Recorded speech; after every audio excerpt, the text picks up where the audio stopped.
Kumusta? Ako si Ian, OFW at entrepreneur. Bilang kauna-unahang episode ng Gising PH, payagan niyo akong ibahagi ang layunin ng channel na ito. Kung ikaw ay ordinaryong Pilipino na nasa Pilipinas, nararamdaman mo ba na inaalagaan at pinoprotektahan ka ng sarili mong bayan? Hindi yung alaga na nabibigyan ka ng ayuda o relief goods, but yung alagang sustainable. Gaya ng nabibigyan ka ba ng maayos na trabaho, mataas na sweldo, sapat na healthcare, mabilis na serbisyo publiko, quality na edukasyon, at iba pa. Kung ikaw naman ay ordinaryong Pilipino na naninirahan sa ibang bansa, OFW kagaya ko, or nag-migrate ka na sa ibang bansa, bakit ka nga ba umalis ng bansa in the first place? Siguro dahil naranasan mo yung mga sagot sa unang tanong at naghahanap ka ng ibang option at opportunity na mas better sa Pilipinas. Tama ba? Alam na natin ang mga sagot sa mga tanong na ito. Mababa, mabagal, mahina.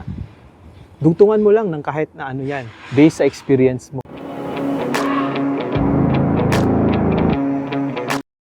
Sa sobrang haba ng panahon na nagtitiis tayo, tila wala na bang ibang options? At tinanggap na natin na ganito na lang, kontento na tayo eh. Pero kabayan, alam mo bang may iba pang option sana? Kailangan muna nating lunukin ang mapait na katotohanan, maging honest sa mga realidad sa Pilipinas. Hindi yung pinagtatakpan pa natin ang mga pagkakamali natin bilang isang bayan sa mahabang panahon.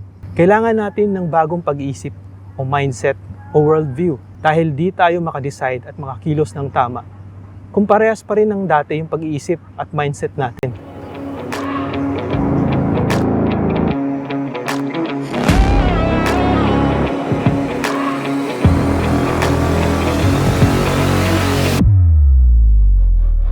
Kung sumuko ka na sa Pilipinas, wala na akong magagawa sa desisyon mo.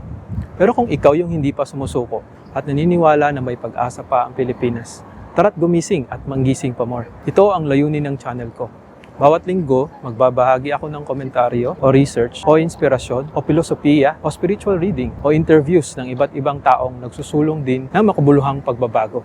Sana ay makatulong ito sa pagtanim ng binhi ng panibagong mindset at praktikal nating ma-apply sa ating buhay. Ito ang munting ambag ko para sa bayan. Samahan niyo ako sa pamamagitan ng pag-like, pag-subscribe at pag-share sa iba para mas marami pa ang magising. Abangan ang susunod na episode. Tara't gumising at manggising.